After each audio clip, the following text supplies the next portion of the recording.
Intimacy means I don't need anything from you, and I'm not in love with any part of you. It's you.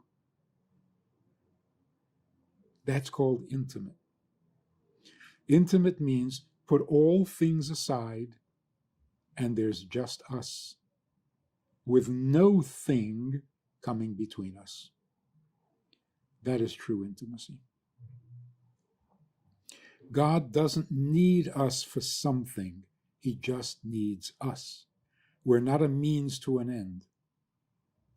And that's why marrying for love makes me a means to an end. If you want love and you marry me to get love, then it's not about me, it's about the love. I'm just a means. That's not a marriage. The same would be true, I guess, even about loneliness. If someone's looking for a relationship because they feel lonely, if that's the entirety of what they're looking for or why they're looking for it, ultimately you're saying it's the same thing. They're looking to solve a problem and they're trying to find someone who's going to solve the problem for them. Right. And that's a very insightful observation, because there's a difference between lonely and alone. Lonely means you're not perfect. You have a need in you to be satisfied. Not wanting to be alone means you have a need for something other than you. Someone other than you. So if I marry because I want my wife in my life, if I don't have her, what am I missing? I'm not missing anything. She's missing in my life. It's really about her, not about some service or some favor or some assistance. It's her. In the same way that God wants us without condition.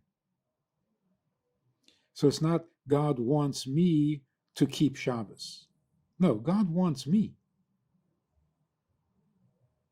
whether I'm keeping Shabbos or not.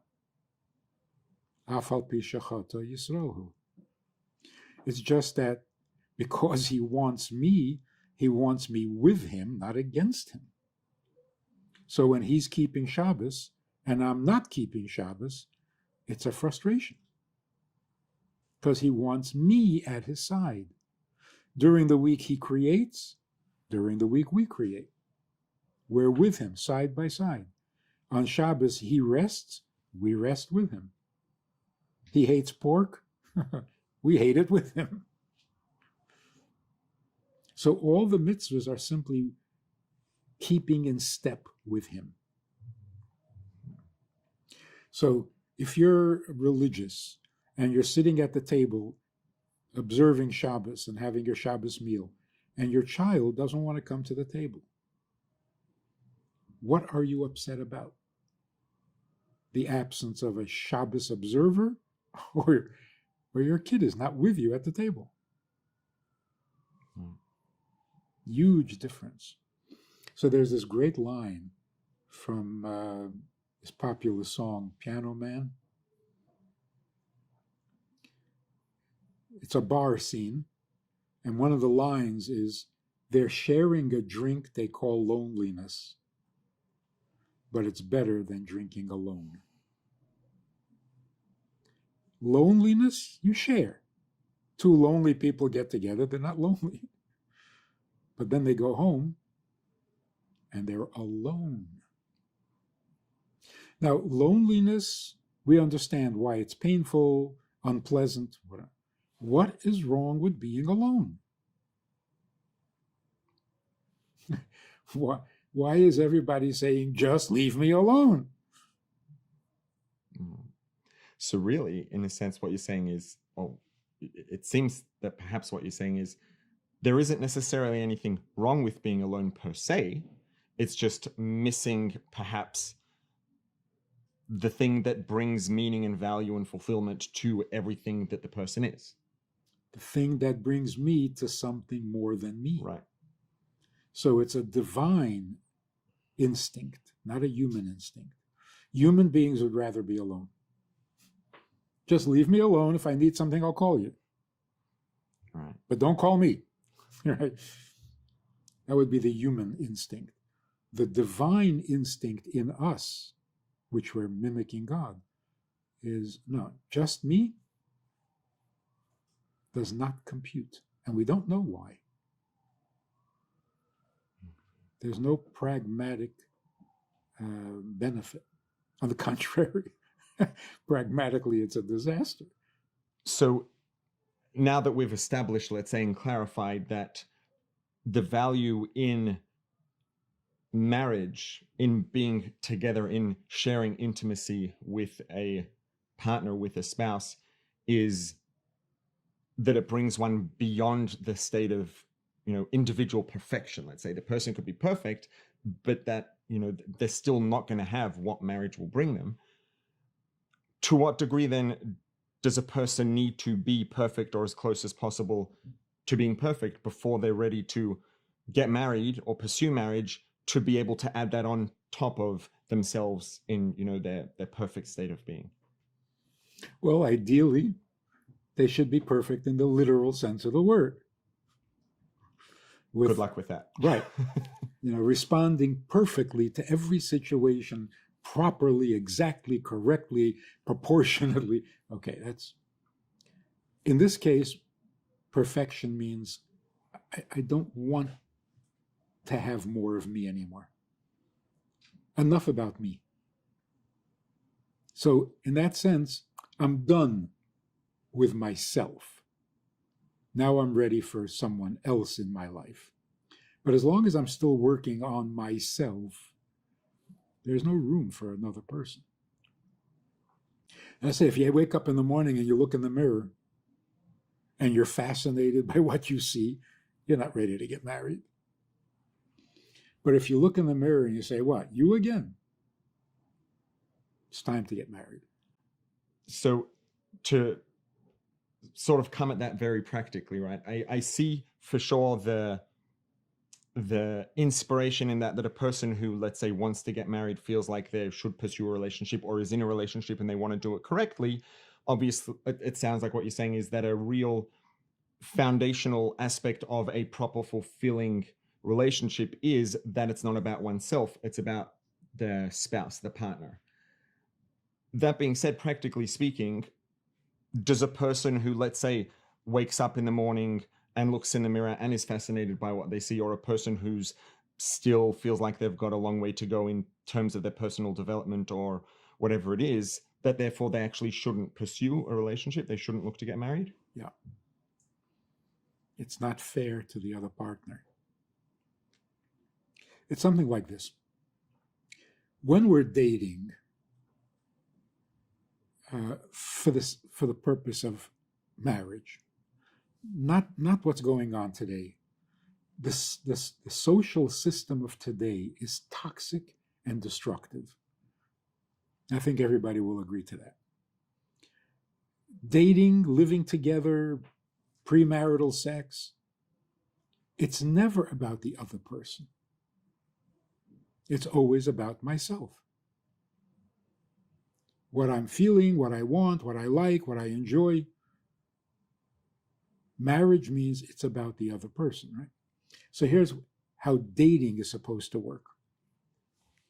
I go out and I meet a girl. What am I looking for? What do I need to know? In modern setting, I go out with someone to find out whether she is the most beautiful, the most intelligent, the most entertaining, the most exciting, that is so unnatural that it is actually harmful. When you're dating and you're thinking marriage, you're not looking for a trophy. You're not looking for the greatest experience, for mind-blowing sex. You're looking for someone that will be a permanent part of your life. So what are you going to find out on the date that's going to help you make that decision? So, of course, you have to check out each other's looks. But you're not marrying the looks, because you're not looking for beauty. But if the look is uncomfortable to you, then you should not marry. So dating means I want to check it out to see if her looks are comfortable for me, if her personality is comfortable, if her body language is comfortable, not if she's the greatest and the best, but that it suits me. And then it's not a contest. You're not going to have a society or a community in where there's one very good-looking girl, and that's all any of the guys want or are looking for, and they're competing for her attention. That is such an unhealthy society. One other thing. If you're really thinking about marriage, take this very seriously. Imagine a woman gets married, and they've been married for, 35 years. She's now 50 years old. Her husband comes home and says, "We just hired a new secretary at the office. She's gorgeous." I say this to a group of women, and they all go, "Oh my God." What? What's wrong with a gorgeous secretary? Why is that a threat to the wife? And if it is a threat to the wife, what kind of life is she living? This is cruel and unusual punishment, that a 50-year-old has to be competing with a 20-year-old. It's cruel. It's an unlivable lifestyle. If the husband hires a beautiful secretary, the wife should say, "Oh, great, it's good for the business," and not feel threatened at all. That's called a marriage. That's called intimacy. That's called a family and a home. But if she has to compete with every 20-year-old, she doesn't have a life worth living. Every time he walks out the door, she has to be anxious. That's horrible. So the entire system of modern dating and marriage, it's nasty. So what brings that kind of comfort? So let's go back to the dating. If the woman is going to surrender herself to a man and accept him, nurture him, absorb him into her entire being, she has to trust him 1,000%. He has to be reliable beyond a shadow of a doubt. Otherwise, she will not completely surrender and feel frustrated because a nurturer does surrender. She won't feel comfortable because she doesn't feel like a full woman. He'll feel that discomfort. It'll emasculate him because she's not really there for him, like a student who's not really listening to what you're saying, and it emasculates the teacher. The whole thing doesn't work. Men have to be much more reliable than they are. And the reason they're not reliable is not because they're nasty, but because this lifestyle has emasculated men. It's just not a healthy system. The way Judaism sees it, the way the Torah tells it, it's heavenly. Totally secure, totally at home, totally natural. She is a total woman, he's a total man, and the kids benefit from it greatly.